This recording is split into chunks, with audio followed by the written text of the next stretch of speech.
श्री स्वामी समर्थ. स्वामी महाराजांच्या कृपेने तुमच्या सर्व इच्छा मनोकामना पूर्ण हो. आज आहे दसरा. दसऱ्याच्या दिवशी जर आपण काही उपाय केले, काही सेवा केल्या तर त्या खूप खूप प्रभावी ठरतात. दसरा हा 3.5 मुहूर्तांपैकी एक मुहूर्त असणारा पवित्र सण आहे.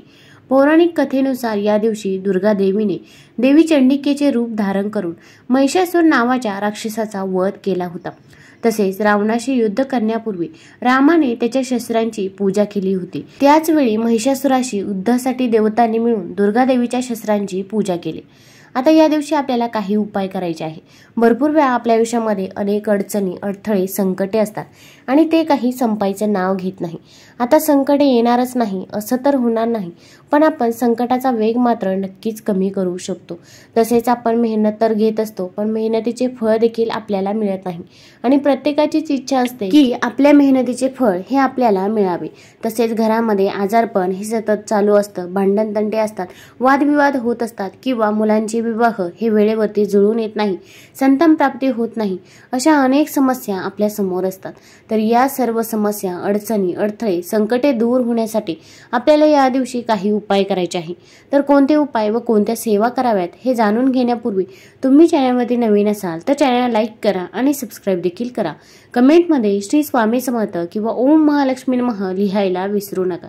आता भरपूर वेळा आपल्या घरामध्ये आजारपण असतं, मग लहान बाळ असो किंवा वृद्ध व्यक्ती असतो किंवा एखाद्याचं आजारपण हे सतत चालू असतं. कितीही काही करा पण त्याचे आजार काही बरे होत नाही.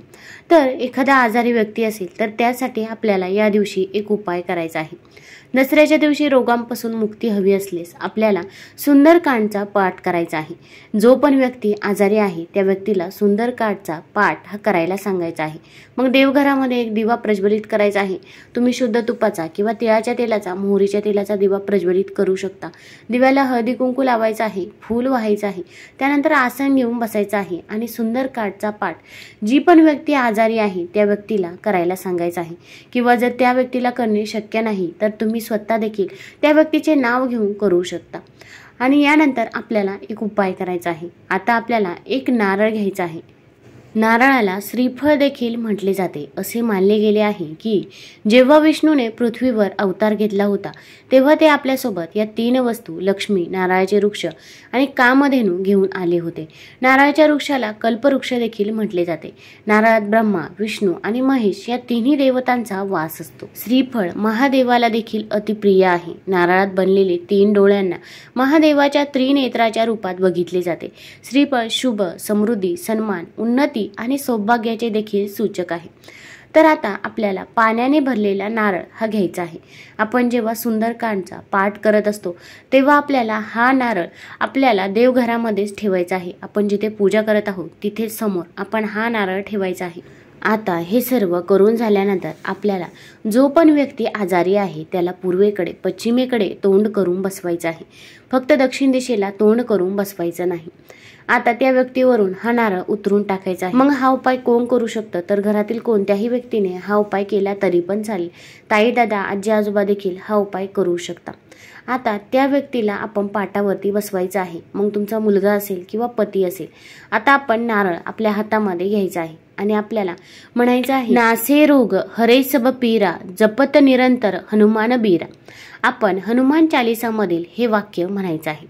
हे वाक्य म्हणत असताना आपण रोगीच्या डोक्यावरून हा नारळ उतरवत असतो तेव्हाच आपण नासे रोग हरे सब पीरा, जपत निरंतर हनुमान बीरा हे वाक्य म्हणत राहायचं आहे.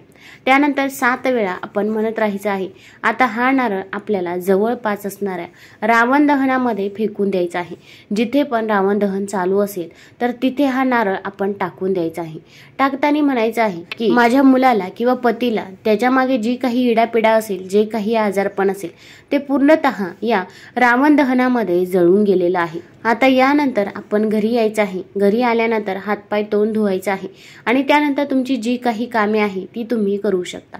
आता रावण दहनात जेव्हा आपण नारळ टाकायला जातो तेव्हा आपण जाताना देखील कुणासोबतही बोलू नाही आणि येताना देखील कुणासोबतही बोलायचं नाही. तसेच आपण मध्ये देखील कुठेही थांबायचं नाही.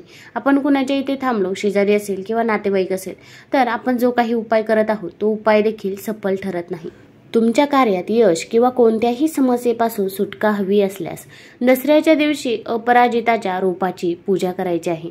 हे फूल हातात बांधल्यास तुम्हाला प्रत्येक कार्यामध्ये यश मिळते असे म्हणतात। आता ज्यांना नोकरी व व्यवसायामध्ये अनेक अडचणी अडथळे येत असतील तर त्यांनी दसऱ्याच्या दिवशी एक उपाय करायचा आहे।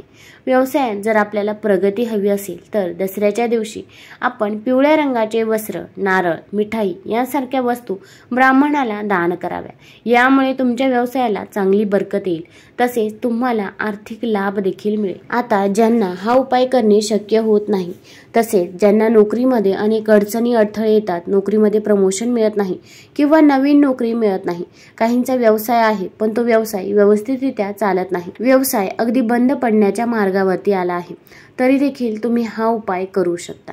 अत्यंत साधा आणि सोपा उपाय आहे। त्यासाठी आपल्याला 10 फळे घ्यायची आहे। मग 10 फळामध्ये तुम्ही कोणतीही 10 फळे घेऊ शकता, सफरचंद घेऊ शकता किंवा केळी घेऊ शकता। प्रत्येक फळ वेगवेगळंच पाहिजे असंही नाही, अगदी तुम्ही 10 केळी घेतली तरी पण चालेल। आपण ही 10 केळी घ्यायची आहे। आता ही घेऊन आपल्याला जवळच असणारे माता लक्ष्मी किंवा माता दुर्गाच्या मंदिरात जायचं आहे। जिथे पण माता लक्ष्मीचं मंदिर असेल तिथे तुम्ही जावे, किंवा अगदी माता लक्ष्मीचं मंदिर जरी नसलं तरी पण कोणतंही मंदिर असलं, अगदी त्या मंदिरामध्ये जरी माता लक्ष्मीची, माता दुर्गेची मूर्ती असेल तर तिथे देखील तुम्ही जाऊ शकता। आता ही 10 फळे घेऊन जायचं आहे। तिथे माता लक्ष्मी समोर आपण एक शुद्ध तुपाचा किंवा तिळाच्या तेलाचा, मोहरीच्या तेलाचा दिवा प्रज्वलित करायचा आहे, किंवा जर तिथे दिवा प्रज्वलित असेल तर त्या दिव्यामध्ये तुम्ही तेल, शुद्ध तूप हे टाकू शकता। आता यानंतर आपण जी काही 10 फळे आणली होती ती 10 फळे माता लक्ष्मी, माता दुर्गाच्या चरणावरती अर्पण करायची आहे। आता अर्पण करत असताना आपण ओम विजयाय नमः, ओम विजयाय नमः या मंत्राचा 11 वेळा किंवा 21 वेळा जप करायचा आहे। प्रत्येक फळ ठेवत असताना आपण हा मंत्र म्हणायचाच आहे। त्यानंतर माता लक्ष्मीला तुमची जी काही इच्छा आहे, मनोकामना आहे ती सांगायची आहे। मग नोकरीमध्ये अडचणी अडथळे येत आहे किंवा नोकरीमध्ये प्रमोशन मिळत नाही, व्यवसाय आहे पण तो व्यवसाय अगदी बंद पडण्याच्या मार्गावरती आला आहे, जे काही आहे ते मनापासून आणि श्रद्धेने माता लक्ष्मीला, माता दुर्गेला आपण सांगायचं आहे। त्यानंतर आपण तिथे बसायचं आहे। आपण माता लक्ष्मीच्या एका मंत्राचा जप करायचा आहे। माता लक्ष्मीचा बीज मंत्र आपण 108 वेळा म्हणायचा आहे।